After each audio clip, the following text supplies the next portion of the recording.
Lightfall, Neptune and Neomuna. The place looks beautiful, a sprawling city in pristine condition, in contrast to some of the destroyed nature ascendant worlds that we're used to. But like me, have you asked, Neomuna has protectors and cloud striders, but where are all the people? This place is lit up like a beacon, but we haven't seen one Neomunan Human. Today we discuss where they might have gone to protect themselves. Darkness technology possibly tied to Revision 0, phasing through reality, and much more.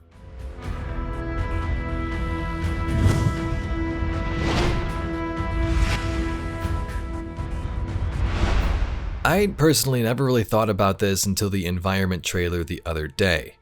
Comments on my video mentioned how Neomuna looks cool and all, but where are these cyberpunk people littering the streets? Looks like a ghost town out there.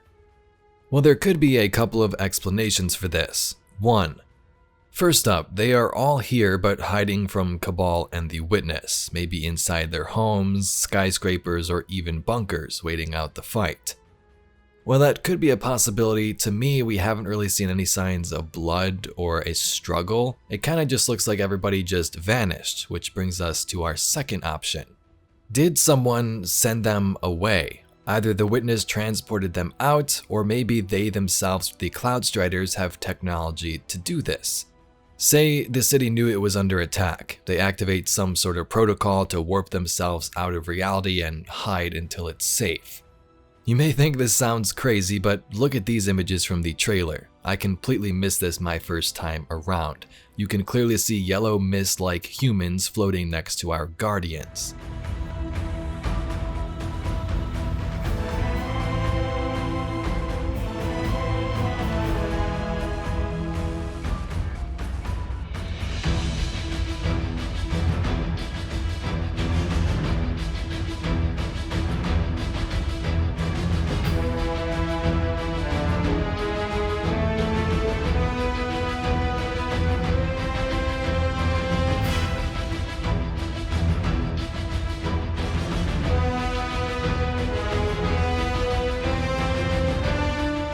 So what could these be if they are not Neomuna humans? Perhaps they are littered around the city representing everyone that once lived here, or maybe only certain characters have morphed like this and are present in this way for the campaign. This does kind of make sense when you think about it. Phase out of existence to a different reality so they can't be harmed until the coast is clear. The city also appears to have a mesh-like net in the sky in some places, which kinda has some similarities to Vex technology representing different realities or maybe timelines.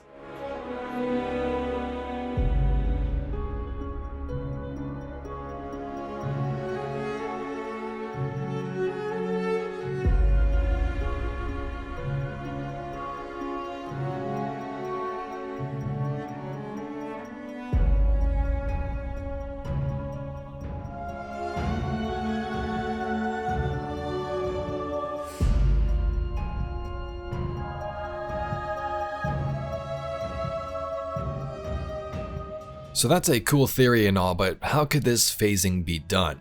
Let's take a look at Revision 0. Bungie likes to lay down the foundation for a story and build upon it over time.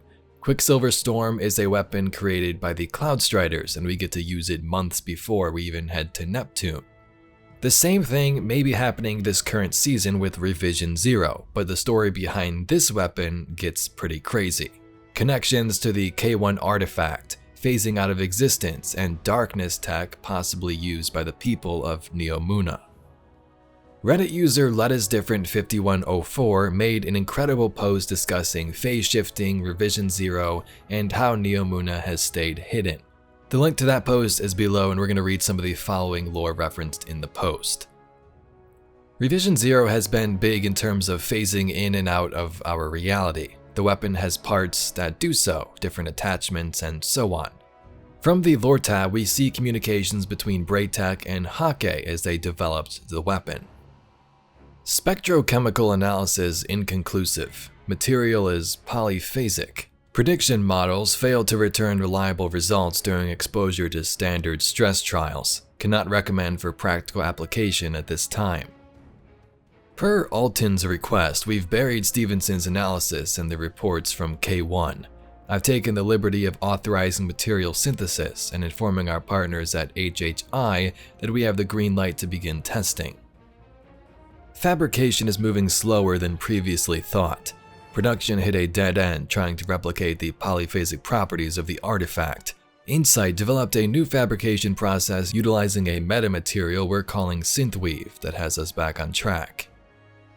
Please bear in mind that per our contract, any material innovations or developments brought about through experimentation or analysis of the artifact are Braytech corporate property. Carrie, are you able to open comms to Titan? I've been trying to raise Zhang all day and I'm getting a resolution error. We can't make contact from here either. We're dealing with a few fires on our end. Might be RAS interference. I'll get back to you. I just spoke to Stevenson. Network outage seems widespread. I don't know what's going on. Have you heard anything? I can't contact the mine lab facility on Mars, and the defense systems have come online, a Skyshock protocol. Is Rasputin running a system test? Please advise. So it would seem groups from Braytech and Hake found some type of material from the K1 artifact that was polyphasic, meaning having multiple coexisting phases. They tried to replicate it, eventually creating synthweave to help this process. Synthweave is what we use to transmog our armor and make it look different, changing your appearance but not really the original physical properties. From Season of Splicer, Ada said this: "This is synthweave, a programmable matter more sophisticated than I've ever seen, significantly more advanced than Glimmer. Do the honors of trying it out. It should be able to replicate the physical appearance of some of your armor, though not the material or energy properties." So, Revision 0 was created from parts of the K1 artifact. The K1 artifact, otherwise known as the Anomaly, which is the Crucible map, was found during the Golden Age when scientists dug into the moon and located this mysterious alien device. In Clovis Bray's logbook, he refers to this as Clarity. This darkness device soon began causing trauma though, insomnia, hallucinations, and made people go insane. One man who did have hallucinations from the artifact had a positive outcome though. From his visions, he learned how to create a drive, one that can warp him in and out of reality. The principle scales. I applied it to matter. It could work for whatever we want. It builds a cosmophasic field around the object to generate a convergence point. I can't build it with the materials we have here. Plus, you don't want to be in the solar system when you engage the drive. Wouldn't want to accidentally bring anything along with you. So this guy, thanks to the artifact, developed a drive that can warp things in and out of reality to different spaces. Revision 0 was also created from the artifact and can sort of do the same. It has darkness energy and phases different parts of itself to fit the user. We see attachments changing, but that's what's going on behind the scenes. So Revision 0 has connections to darkness and phasing parts of itself away.